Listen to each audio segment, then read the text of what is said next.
আপু ভালো আছেন? আল্লাহ রাখছে ভালো। আপু তো অনেকদিন ধরে স্বামী ছাড়া না? আমি অনেকদিন ধরে স্বামী ছাড়া। আসলে ভাই আমি যারে খুঁজছি তারে তো আমি পাই না। আপনি যারা খুঁজছেন? আমি তারে পাই না। আচ্ছা, আসে খালি মিথ্যা অভিনয় যারে ছলনা করতে যারে না এরকম খুঁজেন, মানুষই ফোন দেয়। যারে না খুঁজেন সে এসে সামনে দাঁড়ায়। হ্যাঁ, যারে খুঁজি সে মানুষের মতো একজন মানুষটা হইলে ভাই আমার জীবনে যথেষ্ট। অনেকে তো বউ চলে গেছে, এরা তো বউ খুঁজতেছে, যদি আপনাকে বিয়ে করতে চায়। সে যদি সত্য কথা বলে যদি আসতে চায় অবশ্যই ভাই আমি রাজি। আসলে তো ভাই সত্যি কথা বলে না, মিথ্যা কথা ডাক নিয়ে আসে। মিথ্যা কথাটা আগে বলে। মিথ্যা কথা ডাক নিয়ে বলে ভাই টাকা পয়সাটা বড় না। কি কাজ মানুষের করেন আপনি? ব্যবহার আছে, বাসা বাড়ি কাজ করি। বাসা সেলাই বাড়িতে? মেশিন এর কাজ জানি ভাই। একটা মেশিন এর কয়টা টাকা লাগে, কারণ আমার কাছে নাই দেখে অনেক টাকায় মূল্য হয়। সেলাই মেশিন কত টাকা হ্যাঁ, দাম একটা?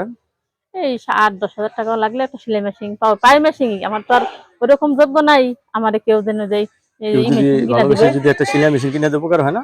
আমার একটা সেলাই মেশিন কিনা দিলে ভাই অবশ্যই আমি ঘরে বসে কাজ করতে পারতাম, পাঁচ ওয়াক্ত নামাজ আদায় করতে, যে ছেলেটারে মাদ্রাসা লাইনে দিয়েছিলাম, এক মান সম্মান বজায় রেখা কাজ করতাম।